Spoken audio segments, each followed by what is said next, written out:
ద్రాక్షారామంలో ఉన్న శ్రీ భీమేశ్వర స్వామి ఆలయం పంచరామ క్షేత్రాల్లో ఒకటి. అలాగే ఇదే ఆలయంలో అష్టాదశ శక్తి పీఠాల్లోని 12వ శక్తి పీఠమైన శ్రీ మాణిక్యాంబ దేవిని కూడా మనం దర్శించుకోవచ్చు.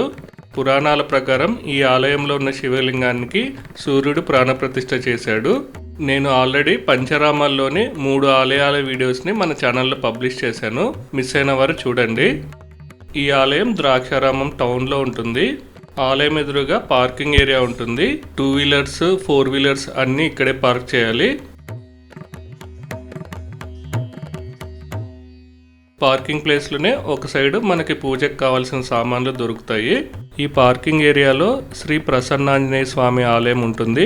దర్శించుకోవడం మర్చిపోకండి. ఇది ఆలయం సౌత్ గోపురం. మనం ఈ గోపురం నుండే లోపలికి ఎంటర్ అవ్వాలి. ఆలయంలో మనం దర్శించుకోబోయే భీమేశ్వర స్వామి అలాగే మాణిక్యాంబ దేవి. ఈ ఆలయం టైమింగ్స్ వచ్చేసి 5:30 AM to 11:30 AM, తర్వాత 3 PM to 8 PM. మనం గోపురం దాటి లోపలికి రాగానే కనిపించే వ్యూ ఇది. నేను అన్ని వీడియోస్ లాగానే ఇక్కడికి రాలేని వారి కోసం అన్ని వైపుల నుండి విజువల్స్ క్యాప్చర్ చేస్తున్నాను. సో వీడియోని ఎండ్ వరకు చూడండి. ఈ ఆలయం 2 ప్రాంగణాల్లో ఉంటుంది. బయటి వైపు ఉన్న ఈ ప్రాంగణంలో లక్ష్మీ నరసింహస్వామి మండపం, వీరభద్రస్వామి మండపంతో పాటు మరికొన్ని ప్లేసెస్ ఉంటాయి. ఈ ఆలయంలో నార్మల్ దర్శనంతో పాటు స్పెషల్ దర్శనం కూడా ఉంటుంది. ప్రజెంట్ అయితే ఎక్కువ క్రౌడ్ లేరు కాబట్టి మేము నార్మల్ దర్శనంకే వెళ్తున్నాము. మనం ముందు లోపల ఉన్న ప్రాంగణాల్లో ఉన్న దేవుళ్ళని దర్శించుకొని తర్వాత బయట ఉన్న దేవుళ్ళని కూడా దర్శించుకుందాము. మనం ఆలయంలోకి వెళ్లే ముందు ఇక్కడ స్థల పురాణానికి సంబంధించిన హోర్డింగ్ ఉంటుంది. మెయిన్ ఆలయ ప్రాంగణంలోకి వెళ్లే మార్గం పక్కనే వినాయకుని మందిరం ఉంటుంది. వెళ్లే ముందు అక్కడ దర్శించుకొని వెళ్ళాలి. ఇదే ఆలయం. ఈ ఆలయం 2 అంతస్తులుగా ఉంటుంది. ఫస్ట్ మనము పైన ఉన్న అంతస్తుకు వెళ్ళి స్వామివారిని దర్శించుకొని క్రిందకు రావాలి. పై అంతస్తులో మనం దర్శించుకునే శివలింగాన్ని శిరస్సు భాగం అంటారు. కింద ఉన్న శివలింగాన్ని పాదభాగం అంటారు.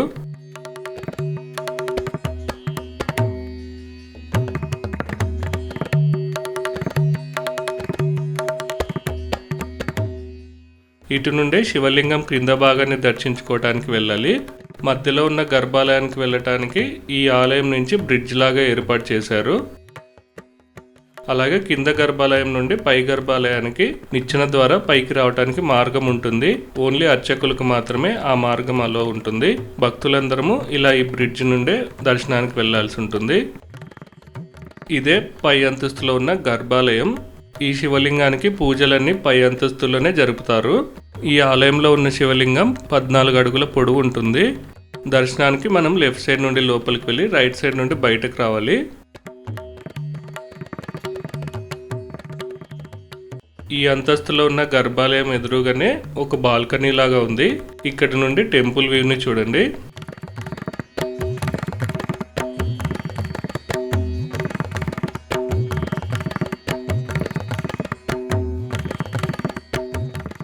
చాలామంది లోకల్ వాళ్ళే వస్తున్నారు కాబట్టి స్వామివారిని దర్శించుకొని వెళ్ళిపోతున్నారు. మేమైతే ఫస్ట్ టైం ఈ టెంపుల్కి వచ్చాము. అందుకే నేను మొత్తం తిరిగి వ్యూస్ అన్నీ క్యాప్చర్ చేస్తున్నాను. మీకు కూడా నేను అన్ని విజువల్స్ని చూపిస్తాను. అలాగే ఈ అంతస్తులో మనము గుడి చుట్టూ తిరిగి మొత్తం వ్యూని చూడొచ్చు.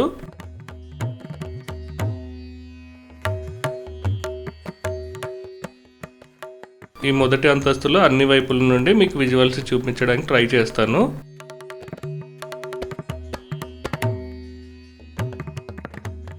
ఇదే మాణిక్యాంబ దేవి ఆలయము. అష్టాదశ శక్తి పీఠాల్లో 12వ శక్తి పీఠం ఇది.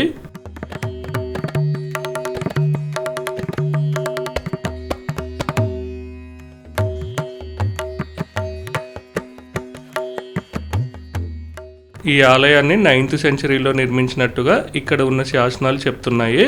అంటే సుమారు 1200 సంవత్సరాల క్రితం నాటి ఆలయము. అయినా కూడా ఇప్పటికీ ఎలాంటి డ్యామేజ్ కాకుండా ఉంది.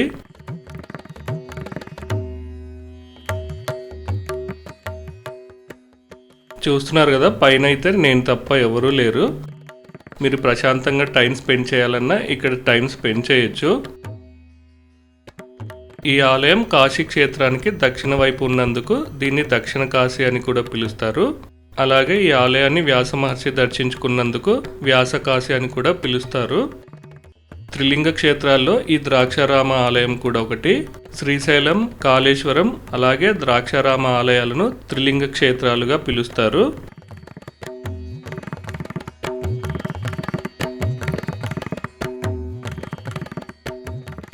ఆంధ్రాలో ఉండే వాళ్ళకి ఈ పంచరామాల గురించి తెలిసే ఉంటుంది, కానీ రాయలసీమ వాళ్ళకి చాలామందికి తెలీదు.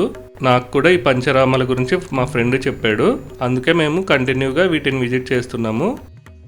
పంచరామాల గురించి తెలియని వారికి ఈ వీడియోని షేర్ చేయండి, వాళ్ళు కూడా ఇటు సైడ్ వచ్చినప్పుడు ఈ పంచరామాలని దర్శించుకుంటారు.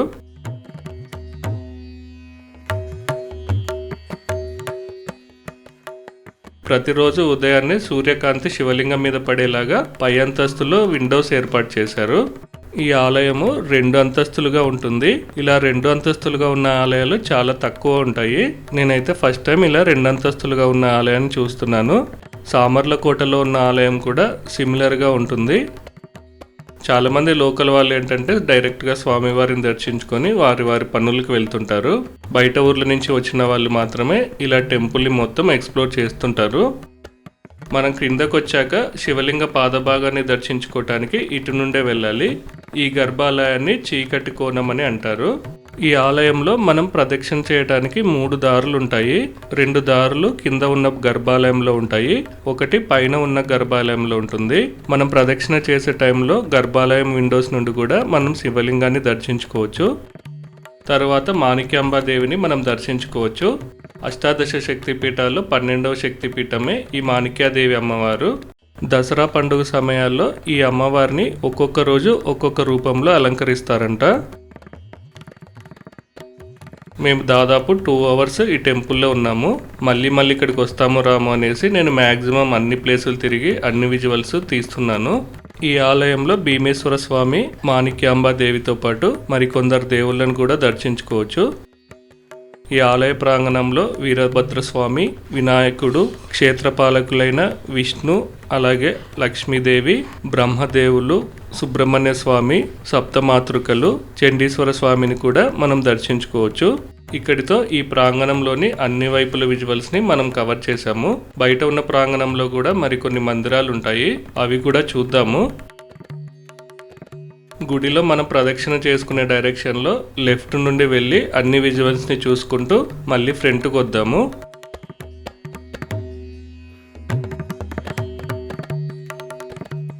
ఈ ఆలయానికి 4 వైపులా 4 గోపురాలు ఉంటాయి. ప్రతి గోపురం సైడ్ నుంచి మనం ఈ ఆలయంలోకి ఎంటర్ అవ్వచ్చు. ఈ ప్రాంగణంలో వెస్ట్ గోపురం సైడ్ ఎలాంటి మందిరాలు ఉండవు.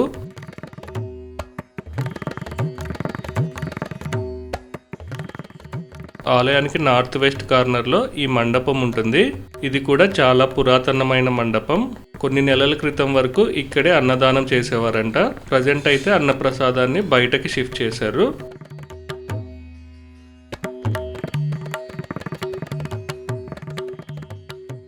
ఈ బయట ఉన్న ప్రాంగణంలో నార్త్ గోపురం సైడ్ వాయులింగం ఉంటుంది.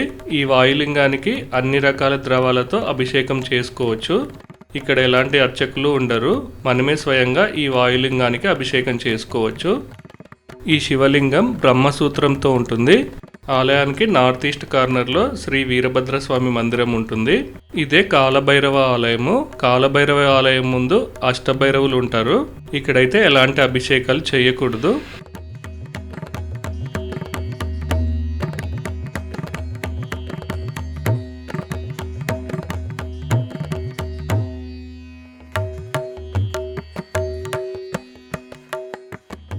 ఇది ఆలయం ఈస్ట్ సైడ్ వ్యూ. ఇటు నుండి కూడా మెయిన్ ఆలయంలోకి వెళ్ళడానికి చిన్న ఎంట్రీ ఉంది. ఇక్కడ మీరు ధ్వజస్తంభాన్ని చూడొచ్చు. అలాగే ఈ ధ్వజస్తంభం వెనకాల నంది ఉంటుంది. ఈ తూర్పు ద్వారం ఎదురుగా నంది ఉంది.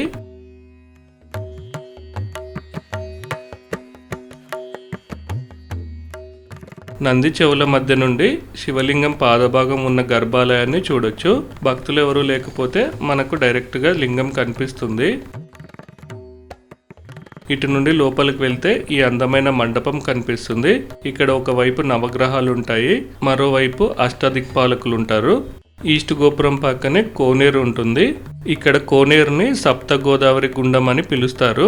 ఈ కోనేరులో ఇప్పటికీ గోదావరి అంతర్వాహినిగా ప్రవహిస్తుంది అని చెప్తున్నారు. ఇక్కడ కనిపిస్తున్న బ్రిడ్జ్ నుండి కూడా మనం ఆలయంలోకి రావచ్చు. ఈస్ట్ గోపురం నుండి లోపలికి వెళ్తే ఈ రావి చెట్టు దగ్గర ఉన్న శివలింగాన్ని మనం దర్శించుకోవచ్చు. ఈ రావి చెట్టు సుమారు 1000 సంవత్సరాల క్రితం నాటిదని చెప్తున్నారు. ఈ రావి చెట్టు చుట్టూ నాగదేవుళ్లను ప్రతిష్ఠించారు.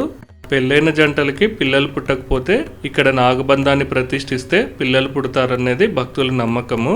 అందుకే ఇక్కడ చాలా మంది నాగప్రతిష్ఠ చేశారు. ప్రజెంట్ అయితే ఈ చెట్టు చుట్టూ ప్లేస్ ఖాళీగా లేదు. అందుకే కోనేరు పక్కన మరో ప్లేస్లో ఇప్పుడు నాగబంధాన్ని ప్రతిష్ఠిస్తున్నారంట.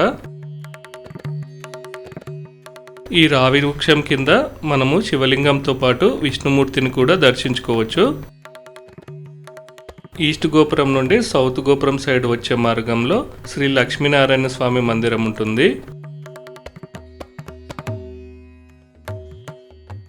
చివరిగా మనం బయటకు వెళ్లే దారిలో ఇక్కడ ప్రసాదాలు కూడా లభిస్తాయి. ఇక్కడితో ఈ ఆలయంలోని అన్ని విజువల్స్ని మనం కవర్ చేసాము. వీడియోని లైక్ చేయడం అయితే మర్చిపోకండి. నెక్స్ట్ పంచరామాల క్షేత్రాల్లోని చివరిది సామర్లకోటలో ఉన్న కుమారరామ భీమేశ్వర స్వామి ఆలయం వీడియో వస్తుంది. మిస్ అవ్వకుండా చూడండి. Thank you.